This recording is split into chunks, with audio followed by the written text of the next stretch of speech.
வணக்கம்மா. இன்னைக்கு ஆடி 3ஆம் வாரம் ஞாயிற்றுக்கிழமை கூழ் ஊத்துறோம்மா. அம்மனுக்கு எப்படி கூழ் கரைப்போன்னா முன்னாலே ஆக்கி வச்சிருவேன். பொழுது வந்து நம்ம எல்லாம் குளிச்சு மொழிவி வீட்டெல்லாம் க்ளீன் பண்ணிட்டு நம்ம சாமி கும்பிடும் போது கரைக்கணும். கூழ் எப்படி கரைக்கணும்னா, நேற்று ஆக்கி வச்ச கூழை மேலே ஏடு கட்டியிருக்கோம். அந்த ஏடு வந்து எடுத்து ஒரு பாத்திரத்தில் வச்சிடணும்.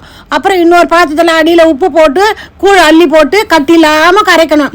திட்டமாக ரொம்பவும் நீர்க்க இருக்கக்கூடாது, ரொம்பவும் கட்டியாக இருக்கக்கூடாது, திட்டமாக இருக்கணும்.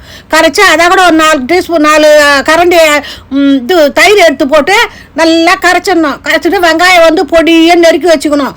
அதுக்கப்புறம் தயிரை ஊற்றிட்டு வெங்காயத்தை போட்டு திருப்பி மேலே கொஞ்சம் தயிரை ஊற்றணும். எந்த பாத்திரத்தில் கூழ் வைக்கிறோமோ அம்மனுக்கு அந்த பாத்திரத்தில் மஞ்சள் தடவை குங்குமத்தை வச்சு மாலை கட்டி பூ வைக்கணும். வேப்பிலை மாங்கொத்து மாலை. சாமியாண்டே கூழ் கரைச்ச பாத்திரம் வைக்கும் போது வேப்பிலையும் மாங்கொத்தம் போட்டு வைக்கணும். வெறும் தயிரில் வைக்கக்கூடாது. இது கூடவே கருவாட்டு குழம்பு, கீரை, முருங்கைக்கீரை பொரியல் பண்ணி என் பசங்க வச்சாங்க. அதையும் எடுத்துன்னு வந்து சாமிக்கு வச்சிருக்கேன். நான் கூழ் ஊற்றின வீடியோ ஃபுல் வீடியோவா வருமா? டைம் இருந்தா பாருங்க.